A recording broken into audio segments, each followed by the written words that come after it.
नमस्ते क्लासेस में आप सभी का स्वागत है। मैं आरपी अवस्थी आप सभी विद्यार्थियों को नमस्कार करता हूं। तो हम पढ़ रहे थे भारतीय इतिहास और भारतीय इतिहास में पढ़ रहे थे प्राचीन भारतीय इतिहास को जानने के स्रोत। तो हमने पूर्व के लेक्चर में पढ़ा था कि रोमन और यूनानी लेखकों का क्या योगदान रहा प्राचीन भारतीय इतिहास को जानने में, और आज हम पढ़ेंगे चीनी लेखकों के बारे में। तो आइए पढ़ते हैं कि हमारे भारतीय इतिहास को जानने में, यानी प्राचीन भारतीय इतिहास को जानने में चीनी लेखकों का क्या योगदान है। तो आइए, हमारा विषय है भारतीय इतिहास। भारतीय इतिहास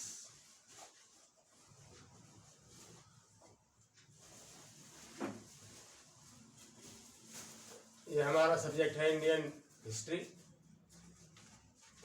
अब प्राचीन भारतीय इतिहास को जानने के लिए चीनी लेखकों का क्या सहयोग है, पढ़ेंगे हम चीनी लेखक। चीनी लेखक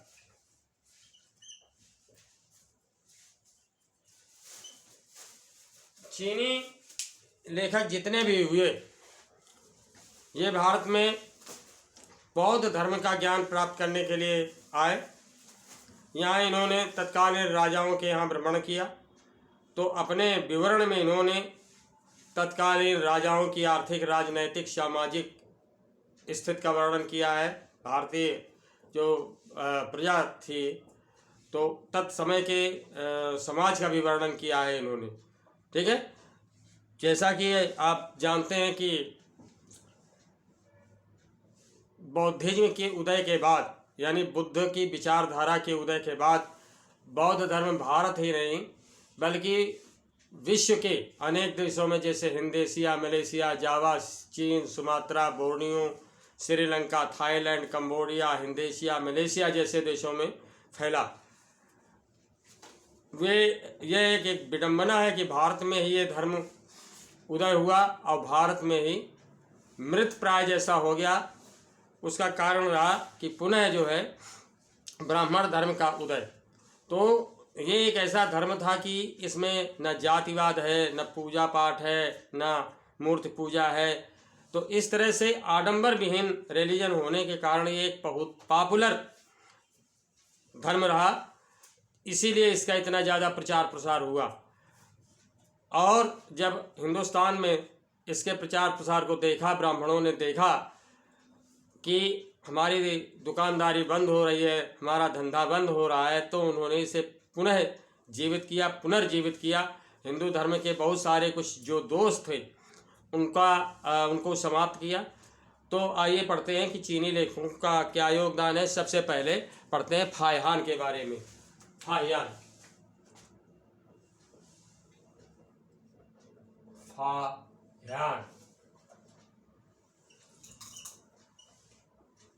जैसे फाहियान भी कहते हैं, फाहियान लिखा जाता है।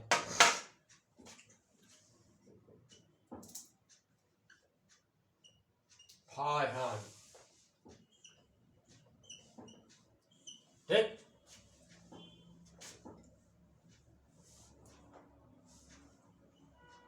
फाहियान तो ये जो है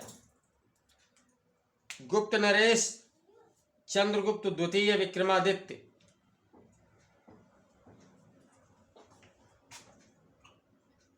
यह चीनी यात्री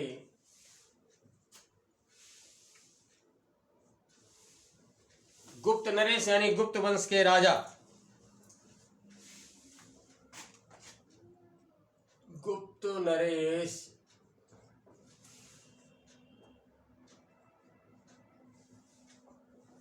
यानी गुप्त वंशीय राजा चंद्रगुप्त द्वितीय, चंद्रगुप्त, ठीक, द्वितीय, जिसे विक्रमादित्य के नाम से भी जाना जाता है। ठीक है, चंद्रगुप्त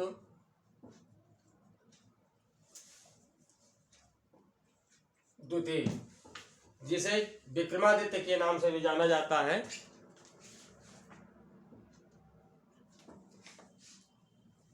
टाइटल है इनकी, विक्रमादित्य के नाम से फेमस है, विक्रमादित्य, ये इनकी उपाधि है।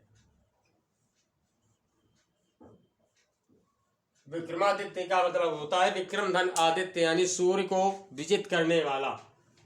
और इनका जो पीरियड है, शासन काल है 375 से 415 ईस्वी। समझ रहे हैं ना? 375 से 415 ईस्वी। तो इस पीरियड में ये भारत आया, फायहान, ठीक है।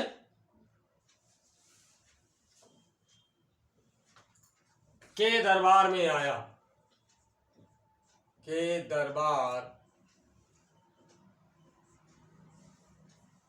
में आया, ठीक।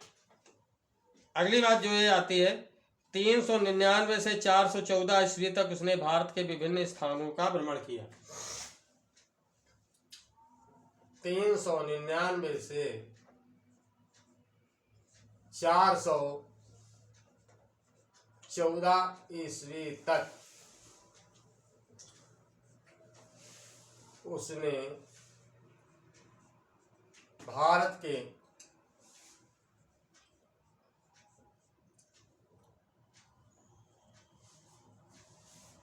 विभिन्न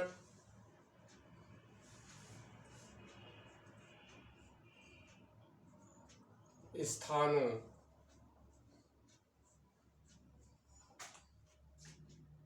में भ्रमण किया।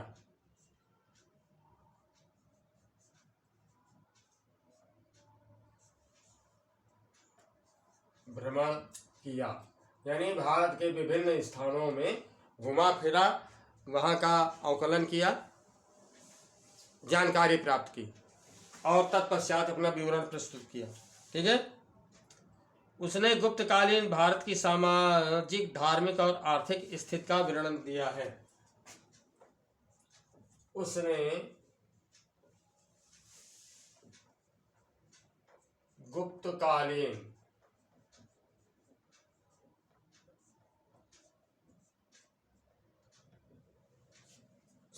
सामाजिक, धार्मिक और आर्थिक, सामाजिक,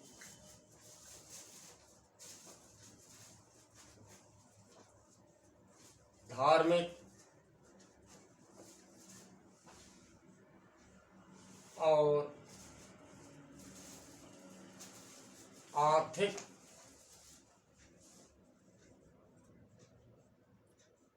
स्थिति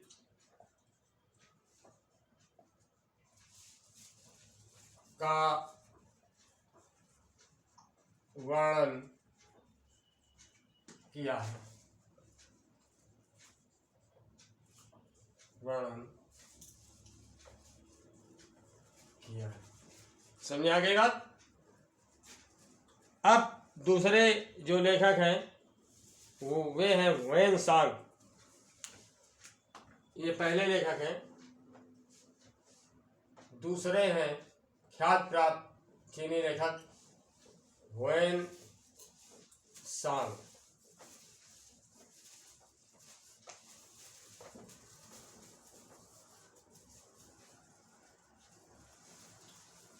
ह्वेन सांग, ठीक है। अब जो है ह्वेन सांग कन्नौज के शासक हर्षवर्धन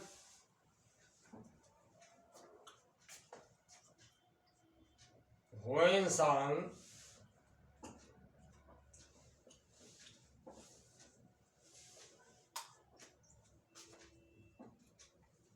कन्नौज के शासक हर्षवर्धन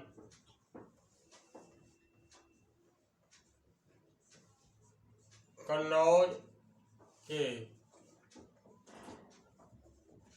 शासक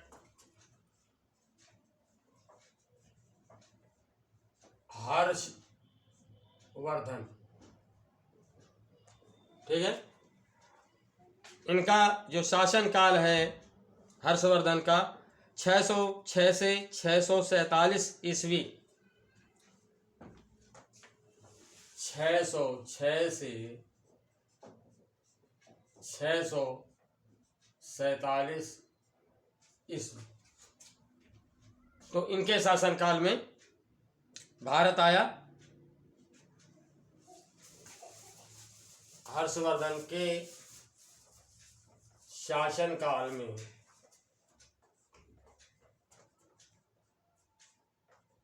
भारत आया।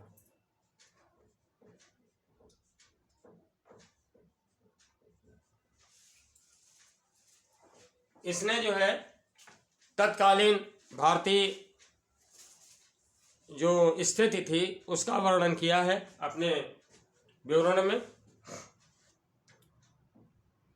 इसने जो है 16 वर्ष तक विभिन्न स्थानों की यात्रा की।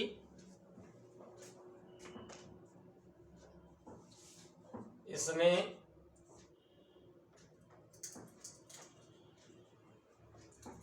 16 वर्षों तक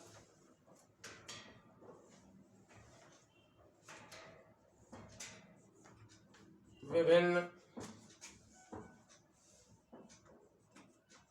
स्थानों की यात्रा की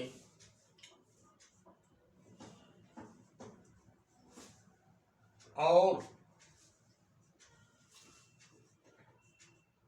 6 वर्षों तक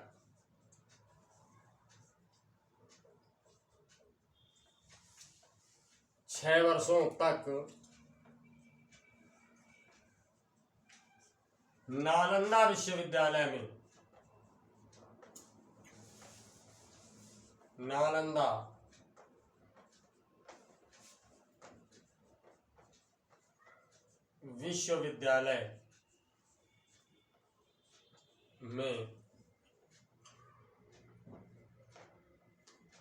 अध्ययन किया। जो बौद्ध साहित्य था उसका इसने जो है अध्ययन किया 6 वर्षों तक नालंदा विश्वविद्यालय में। ठीक, नालंदा विश्वविद्यालय में 6 वर्षों तक अध्ययन किया।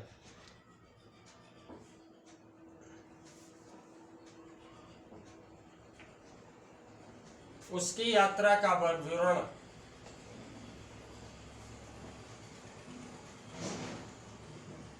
उसकी यात्राओं का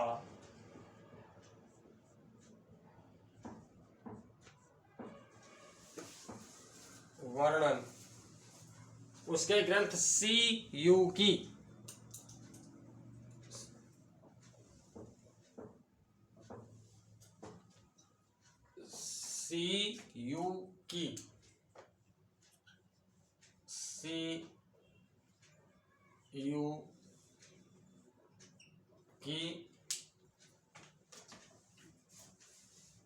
नामक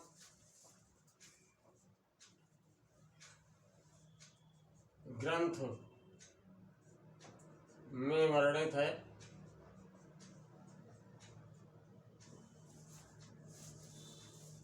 जिससे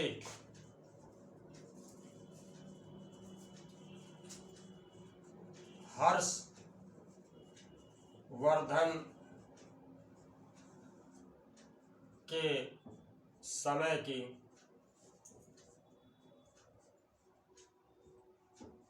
जानकारी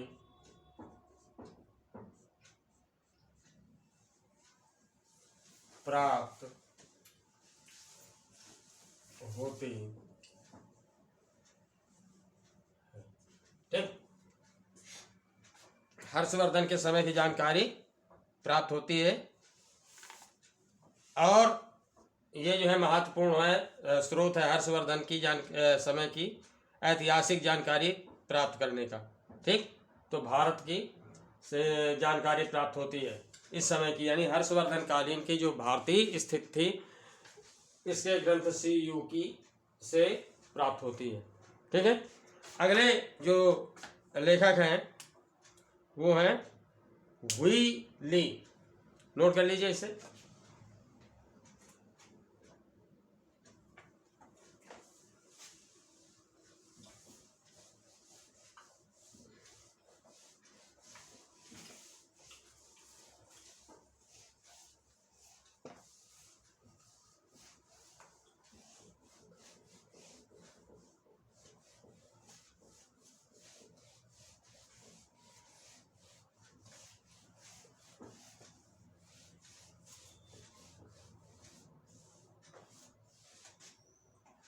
हुई ली।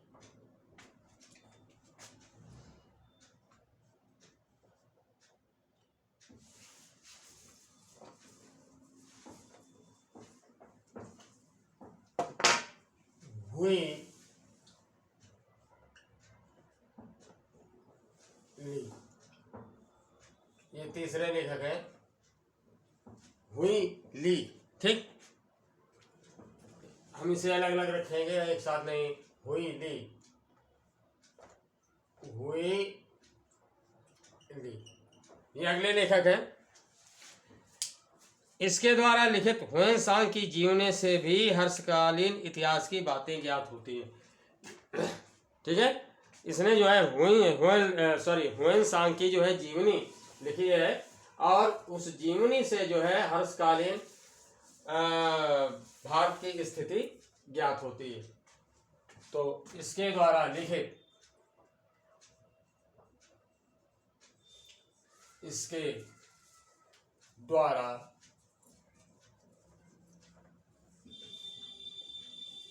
लिखित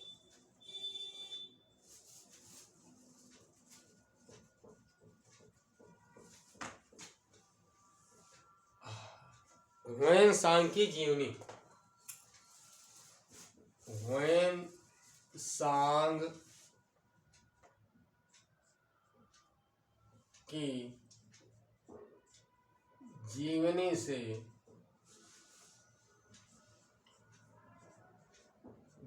से हर्षकालीन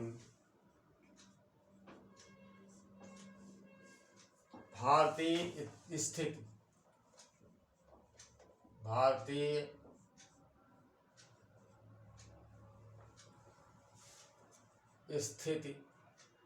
यानी भारत की क्या स्थिति थी की जानकारी या यूँ कह सकते हैं कि हर्षकालीन इतिहास की जानकारी प्राप्त होती है। इतिहास की जानकारी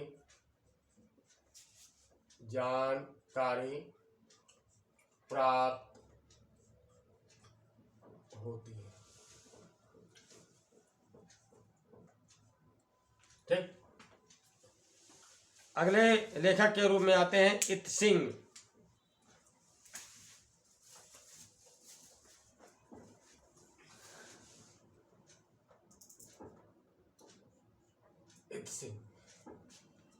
इत सिंह 7वीं शताब्दी के अंत में भारत आने वाले इस चीनी यात्री ने नालंदा तथा विक्रमशिला विश्वविद्यालय तथा अपने समय की भारत की स्थिति का वर्णन किया है। ठीक है, ये 7वीं शताब्दी के अंत में भारत आए, तो 7वीं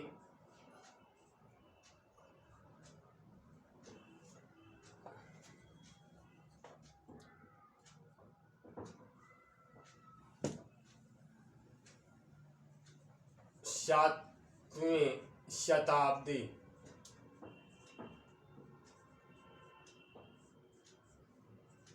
के अंत में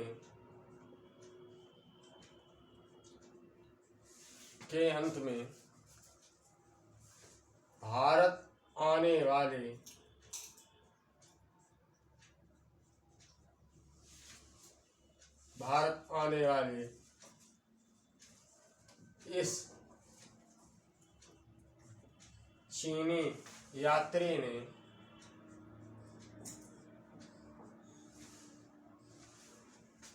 इस चीनी यात्री ने नालंदा तथा विक्रमशिला विश्वविद्यालय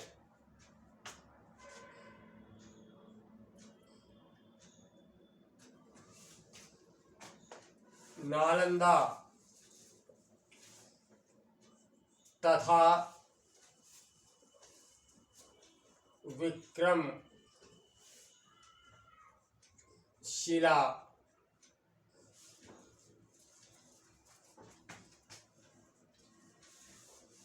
विश्वविद्यालय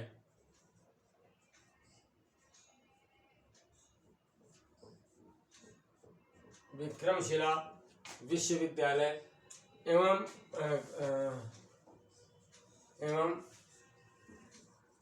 अपने समय, यानी जिस समय वो भारत आया, अपने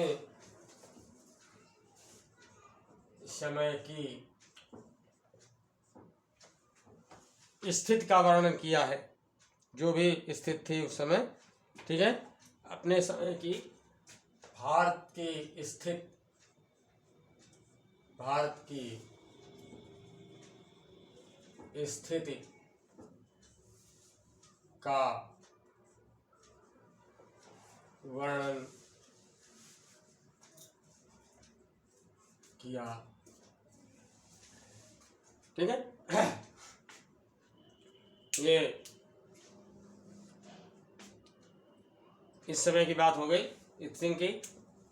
अगले जो लेखक हैं मा तुआन लिन, मा तुआन लिन, ये चीनी लेखक हैं। तो इन्होंने जो है हर्ष के पूर्वी अभियान का विवरण, यानी हर्ष ने जो पूर्वी क्षेत्रों में, भारत का जो पूर्वी हिस्सा है वहाँ पर आक्रमण किया, उसको आक्रमण करके विजित करके अपने क्षेत्र में जो मिलाया, उसका वर्णन किया है, ठीक है। तो इसने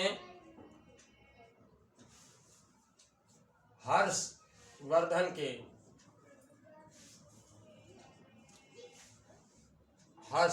के पूर्वी अभियान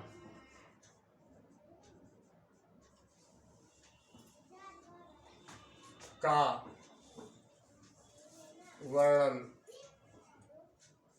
किया है,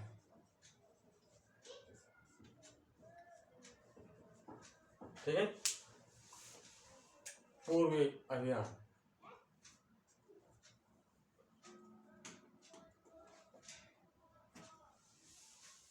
पूर्वी अभियान का वर्णन किया है, ठीक है।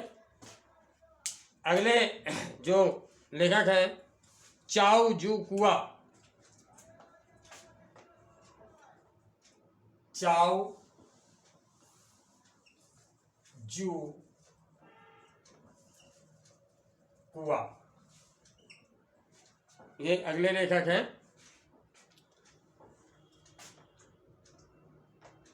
सॉरी, कुआ है, कुआ, चाओ जू कुआ। तो इन्होंने जो है चोल साहित्य का विवरण प्रस्तुत किया है, ठीक है। जो चोल साम्राज्य था उसका विवरण प्रस्तुत किया है। तो इसने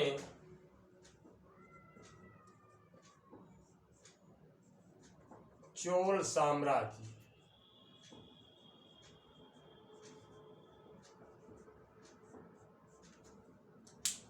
इसने